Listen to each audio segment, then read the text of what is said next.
Ever wonder why no matter how hard you work, money still disappears? You get paid, feel good, buy a few things, and a few days later, it's gone. Now imagine trying to pay off debt without a safety net, or saving without tackling the bills that crush you. So which comes first?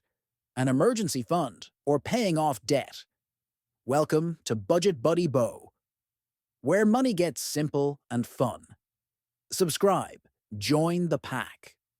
The big picture, Jamal. He's got $4,000 in credit card debt at 22% interest. Fired up, he's ready to attack it. Then his car dies. Bam! $600 repair. Without a fund, that money goes right back on the card. He's back to square one, frustrated and exhausted. Here's the catch. Debt payoff without a cushion is like sprinting on a tightrope. One stumble, and you're back in debt. Step 1. Start small. Sleep better. Sarah faced this too. She started with a $1,000 emergency fund. One hot summer day, her AC broke. Instead of charging it and stressing for months, she dipped into that fund, got the repair done, and kept crushing her debt. Even a small safety net, $500 to $1,000, changes the game.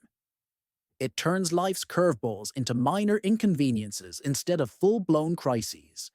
Ask yourself, what would happen if an unexpected $300 hit your account tomorrow? Could you handle it without adding more debt? Step 2. Attack debt with momentum. Once your mini fund is in place, it's go time.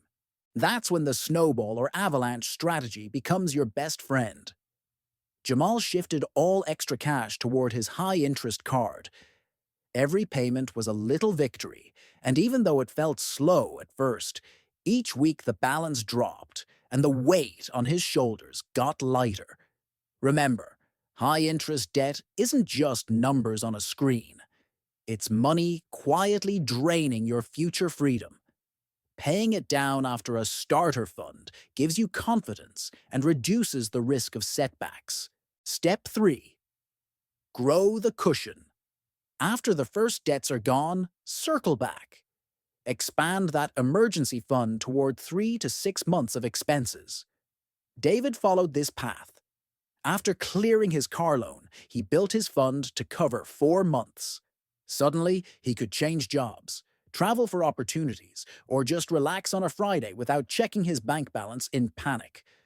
Think of it as levels in a game. Level 1, starter fund. Level 2, debt attack. Level 3, full fund. Each step makes your financial life safer and stronger. The mindset shift. Here's what most people don't get. Debt payoff and savings aren't enemies. They're teammates. Your emergency fund is the armor. Your debt payoff is the sword. Without armor, one surprise expense knocks you down. Without the sword, you never move forward. Together, you're unstoppable. Ask yourself, which would scare you more? An unexpected bill or another year of high-interest payments? The answer tells you where to focus first. So here's the simple order that works. Build a starter emergency fund. $500, $1,000. Go full force on high-interest debt. Grow your emergency fund big enough to cover real-life crises. This way, you're never caught off guard, and debt stops controlling your life. Here's your challenge.